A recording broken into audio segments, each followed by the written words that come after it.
On today's episode of Locked On Canadiens, the Habs roster is locked ahead of the season opener with one notable player sent to Laval.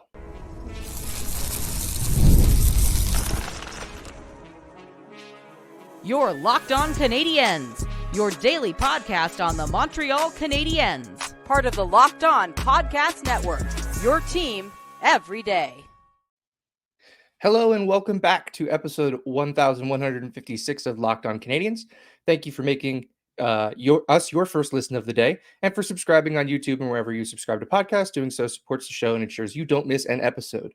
Today's episode is brought to you by FanDuel. Place your first $5 bet and you'll get started with $200 in bonus bets guaranteed. Visit FanDuel.com to get started. I'm Ian Boisvert, also known as that Maybe It's Ian. I'm joined by the incomparable Laura Saba, also known as the Active Stick. Laura, one day closer to the opening of the NHL season. How are we feeling? I'm good. I just noticed your shirt. It's fantastic. Thank you. Yeah. Ian has been carrying the fashion on the show with the hats and the t-shirts. I've just been wearing the same old. I'm doing great. I'm excited. I'm a little bit surprised. You know, if you listen to yesterday's episode, you'll know that we're a little bit surprised with one of those roster decisions. But there's some good news in there as well. So I'm excited for regular season hockey to start. It's going to be a long season. So I know we thought up something that we can do per week that we'll get into in our next segment, just so that, you know, we can set the tone for the week. Yeah, and I think that's exactly what that segment will aim to do. But we've got a lot to talk about on this one. The Canadiens announced their final roster cuts, so we'll jump into who made the team, who didn't. We got our first look at Marty's first combination of lines. We didn't get to see a lot of them in the preseason because of the shenanigans that unfolded. And we'll prime you for the first 3 games on Montreal's schedule. But we have to start with our roster decisions from Tuesday. I think the first announcement was that Engstrom, Mailloux, and Waugh were sent down to Laval, meaning Joshua Waugh surprisingly did not make the Montreal Canadiens out of camp, which is not something that we would have predicted early on. But it seems like he was outbattled for a bottom 6 spot on this team. Which is a shame because with the Line A injury, we kind of thought that he had the inside track on not only staying with this team, but playing in the top 6. So, you know, what were your first reactions to hearing that Joshua Waugh did not make the team? I was surprised because I think last season Joshua Waugh did enough to make the spot.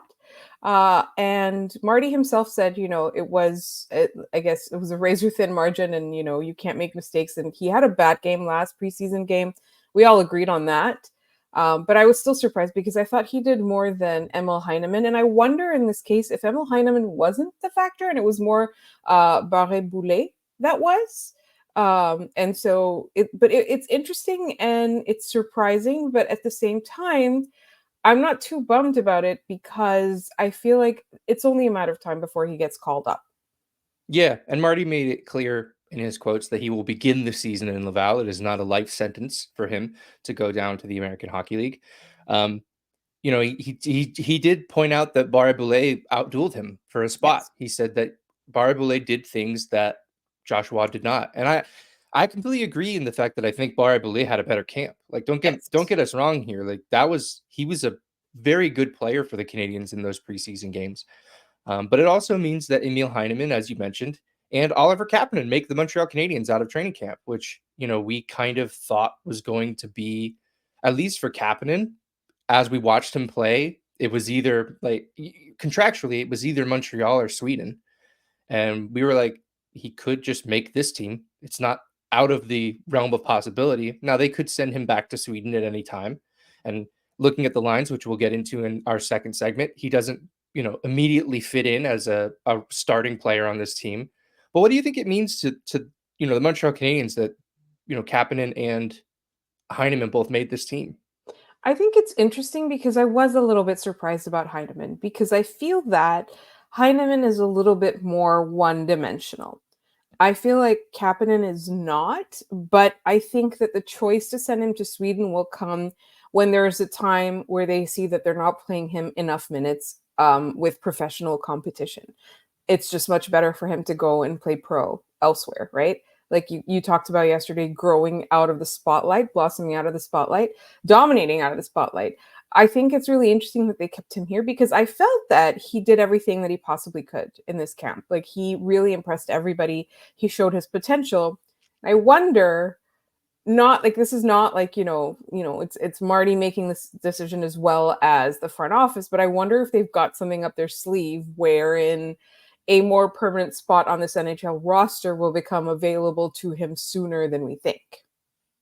Yeah, I mean, that would be, I think, better for the player. But I completely agree. It's something we talked about. Sweden is not a bad thing for Oliver Kapanen at this stage. Selfishly, I would like to see him play in Montreal, as would most Canadiens fans. Thankfully, we do not get to make those decisions because I think we'd be wrong a lot of the time. But those are two guys that I think, and listening to Marty talk, he said that those guys will factor in on special teams. When they play, they can both penalty kill. They can both play the power play. So, those are things that they can do that Joshua Waugh also could do to a certain extent. So I think that made the decision of keeping those two ahead of Waugh a little bit easier for Marty St. Louis. But overall, it's just nice to see that it is a meritocracy, that the players who deserve to be here are here. Mm-hmm. And, Mayu, who, had a decent camp. I didn't think he, blew us out of the water. I found that he was, while a little more sound defensively, he lost a lot of the edge he had offensively. So it's sort of the give and take with him, right? Right. Where And I think with Mayu as well, like I feel like they didn't feel like, he didn't do enough, but more it's not his time now. That's kind Yeah. of what I felt. Like you said, I'm glad that he improved a new dimension to his game, but I think they'd want to see him be able to play a more well-rounded game. Like I'm going to use the term well-rounded before he makes the team permanently. I do think that we will see him on the NHL team multiple times this season. I don't think it's not as sure as Joshua Roy that we'll see him often, but I feel like we are going to see him in the NHL. So I think it's just a matter of they felt, you know what, keep developing because it's not your time yet, but it will be one day. Yeah. And the other thing we learned was that the Canadiens did not make any roster moves. They did not put any waiver claims in. I know Jacob Pelletier was of interest to a lot of folks. He cleared, so Calgary gets to retain his rights.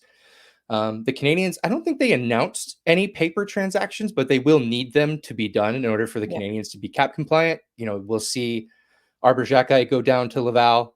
I think Emil Heineman also will go down to Laval on paper and then be called back up for the first game of the season. That way they can put RHP on IR and then call those two back up and then place Carey Price and Patrick Laine's cap hits on injured reserve. So that way the Canadiens will be able to accrue cap space throughout the season as opposed to them being on off-season IR where you just get the cap space that is allotted to you from those players, or you are allowed to exceed the cap by that amount. This allows them to actually build up cap space, which may become of value to them at the end of the season if these guys, overachieve and end up in a buyer situation. Maybe Kent Hughes goes shopping, come March, and the Canadiens become a better team. So overall, this is sort of the end of training camp. Right. This is the moment where training camp ends and the NHL regular season has begun. Any final thoughts on what was one of the weirder training camps that we've seen? I thought it was really interesting because the stakes are so much higher this year than they were last year. Last year was just kind of like everyone have fun, let's see which players are good, which players aren't. We probably won't see these guys in the NHL. And this year it's really like which of these guys are going to get actual NHL time because we're getting closer and closer to a point where we're expecting achievement out of them. Yeah, same. And I think the competition feeds into that. Yeah. The fact that there were roster competitions, especially at forward, there wasn't much on defense at the end of the day. The guys who made the team were expected to make the team, give or take. But at forward, there was a lot of internal competition that Marty alluded to that, Barré-Boulet stays because he won that battle and Heineman stays because he won that battle. It's nice to see those guys get rewarded for that.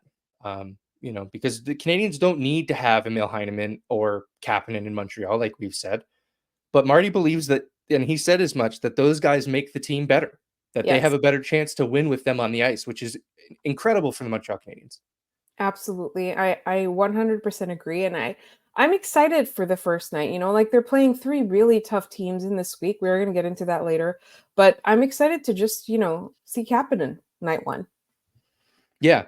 Assuming he's in the lineup, we'll have to see. We'll get into the lines in a moment. We're also going to take a look at what Marty is saying and doing with the power play. We'll get into all of that in just a moment.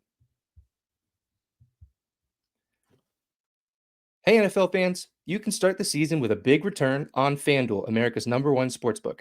So when you get a hunch in the middle of the game, you can check out the latest stats, view live play-by-play, and so much more on the same page where you place your bets. Maybe you like the Niners to bounce back against the Seahawks on Thursday night at -164, or the Jaguars to win in their second home in London at +110. Either way, FanDuel is the place to get in on the action. You'll get started with $200 in bonus bets, guaranteed when you place your first $5 bet. That's FanDuel.com. All right, we are back. But before we jump back in, I do want to thank you for making Locked On Canadiens your first listen of the day. For your second listen, enjoy the Locked On NHL podcast, where they provide you with a national perspective on all things NHL each and every day with national experts and local insight on every team in the league. Available on YouTube or wherever you get your podcasts. Part of the Locked On Podcast Network. Your team every day. All right. First practice of the regular season, I will call it. And we get to see what Marty thinks of the lines. Let's just run through them, and we'll stop along the way to talk about things that interest us. We'll start the first line, which when I write in my notes, I write the jersey numbers, and I keep writing 22, and I have to keep reminding myself not to do that. It's 13 now. It's 13 now, and I love that he's wearing the number 13. I think it fits him way better. Anyway, Cole Caulfield, Nick Suzuki, I almost gave away one of the hints for the trivia that's coming up. Juraj Slafkovsky. So that's your top line. It was your top line for most of last season. Your thoughts? I'm very shocked. No. Yeah, stunned. Yeah, I just, more of the same from these guys. I think Cole Caulfield is quote unquote ready for a bounce back year. He didn't have a bad year last year. It was just a narrative. No. Ready for that. Ready to see, can we still call him the murder toddler? Like, I feel like he's, Yeah, sure. Yeah. And, he's still just, an entry-level contract, technically. That's a murder toddler. There's a murder toddler. And then with Nick Suzuki, he's just like, he's like a really nice boy, but like stone cold. Like, you know what I mean?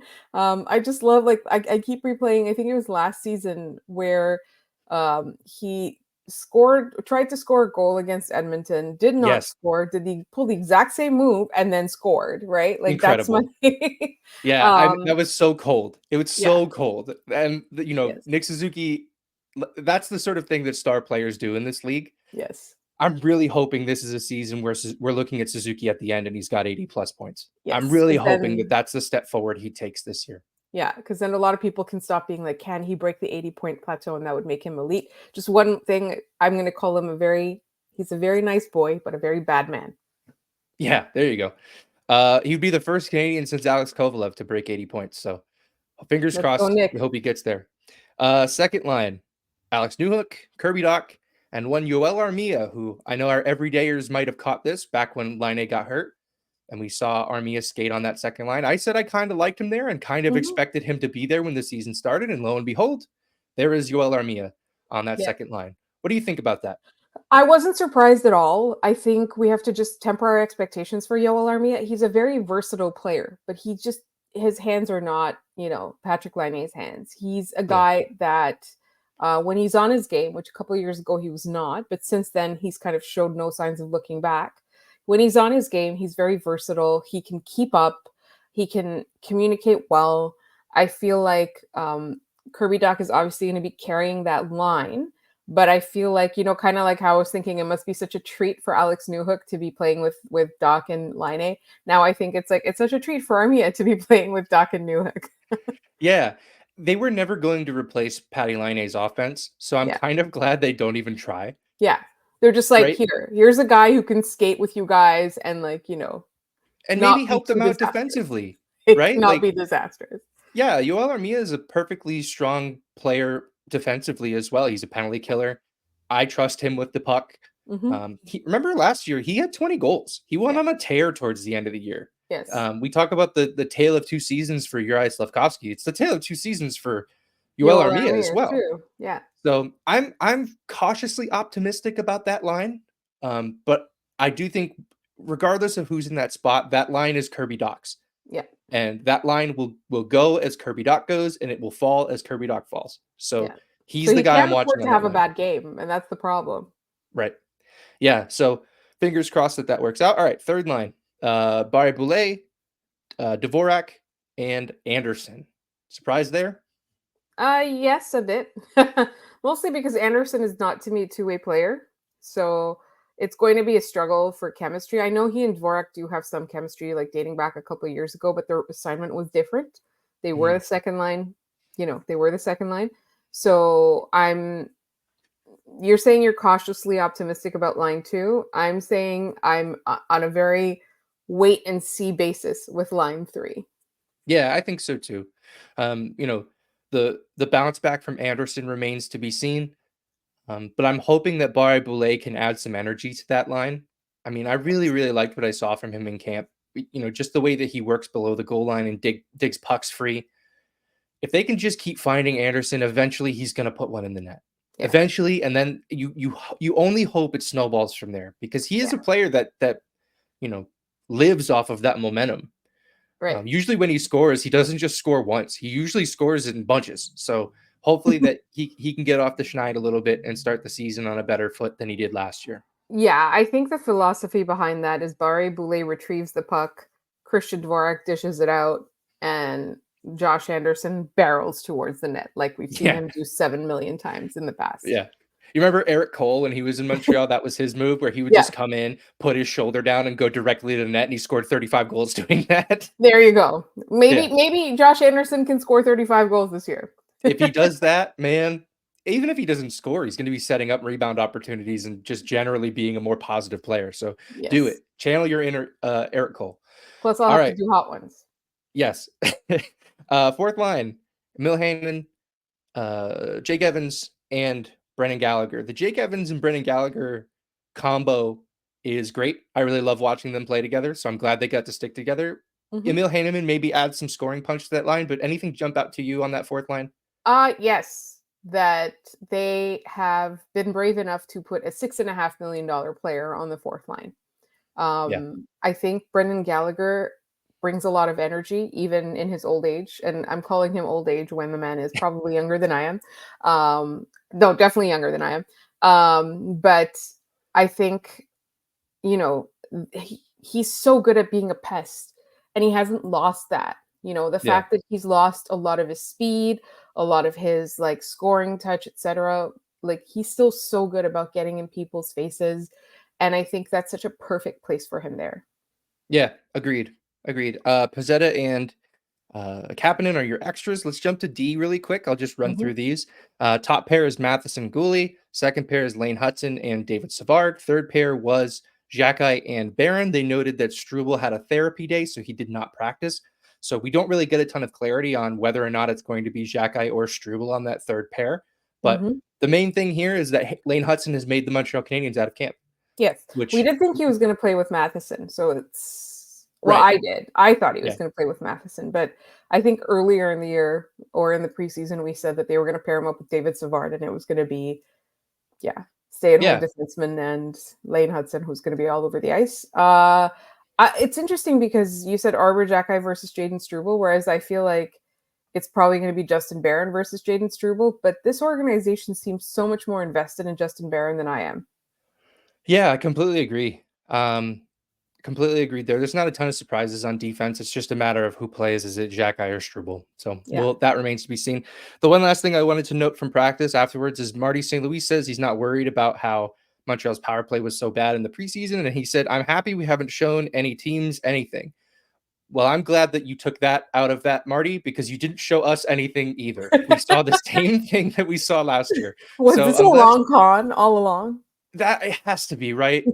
I just think he's not going to pull some new strategy out of his hat for game one against Toronto. It's not going to happen. So I think he's playing coy and he's playing very confident, which Marty St. Louis has always been. So we can't expect much else from him.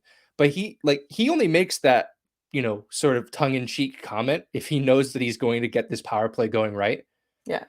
he needs to do it. It's on Yeah. him now. He needs to do it. Mm-hmm. Yeah. Absolutely. Cool. All right. Well, that's our look at the lines in our last segment. We're going to set up the week ahead in our first weekly forecast of the season. We will get into all of that in just a moment.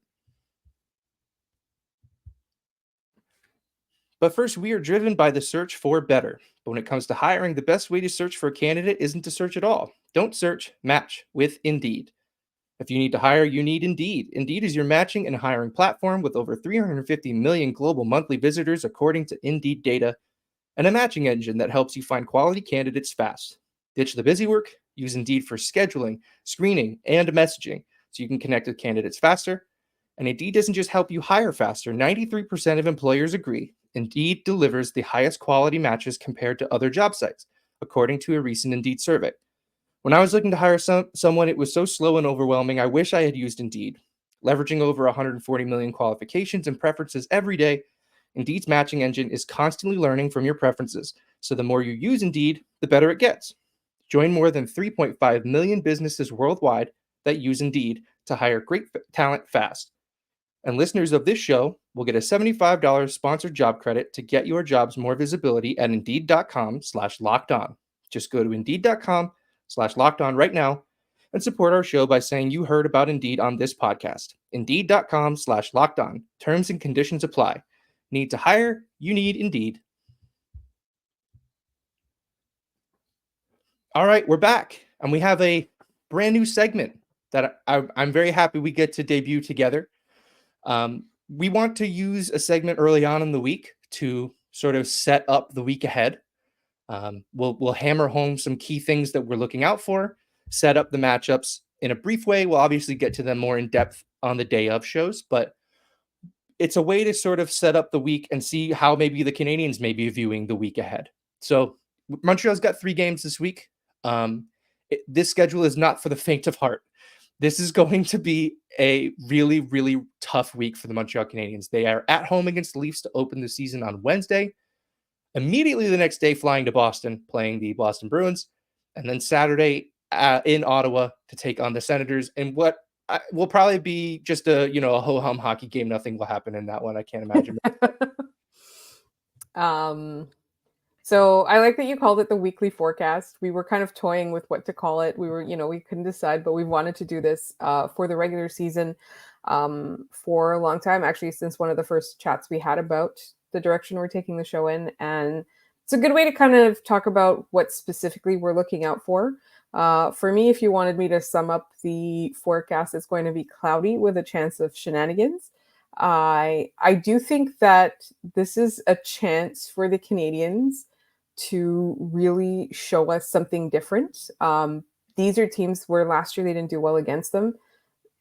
Fully, and like these teams are they're better rosters, right? Like they have had better rosters. So, from my perspective, I just don't want them to go 0 for 6 in terms of points. That's what I'm looking for. I want at least a point. Like best case scenario for me is 3 points out of 6. If they can do more than that, I'm gonna start building the statues to Marty. Yeah, last game, last season, like you said, they were terrible against these teams. They played 10 combined games against Boston, Toronto, and Ottawa. They won one of them. They went 1-6-3 in those games, which means out of a total of 20 points, they got 5 of them. There you go. It's not good, right? These are teams that, like you said, have better rosters. They just seem to be in better shape. I also have written down my goal. If they get 3 points, I'm stoked. Yeah. If they're 500, but Gary Bettman 500 by the end of the week, that's a great week for the Montreal Canadiens and a great start. And it makes them start to think, okay, maybe if we just get to December and we get Patty Laine back, things might actually start to improve for us. Yeah. But let's start with Toronto. Last season, 102 points. They swept Montreal last year. Montreal did not win a game against Toronto. They've kind of quietly overhauled their roster, although Toronto, you can't really do anything quietly. They added Stolars in net. Lorentz Pacioretty, former Montreal Canadian, goes to Toronto. He was there on a PTO, signed his official NHL contract. They get Oliver Ekman-Larsson as well, and they changed their coach, Sheldon Keefe, to Craig Berube. what do you think is the key to that matchup for the Canadiens? If we're saying that the Canadiens ended up pulling out a win against Toronto, how do you think they did it? They did it by staying out of the box. I think Same thing I have written down. Yeah. The biggest thing is staying out of the box, because I do feel that Marty has kind of grasped this, and there are players on this roster that are good at capitalizing on mistakes, all the way to the fourth line. A guy like Brendan Gallagher, like a guy like Jake Evans, right? They're good at that. Your Nick Suzuki is great at that. Kirby Dach is fantastic at that, right? And then you've got, you just need a couple more players to be good at that. So capitalizing on opportunities, which means you have to rely on the Toronto Maple Leafs to make mistakes, which they don't make a lot of, right? Like they've got so much firepower there. I am thinking that if they're able to stay disciplined, like that's their best chance against Toronto. Even if they don't go on the power play, that is truly their best hope, is just stay out of the box. We have to assume that the power play is going to be useless. We have to, because we have no other I have no expectations for the power play given what we've seen. What, you don't just take Marty at his word?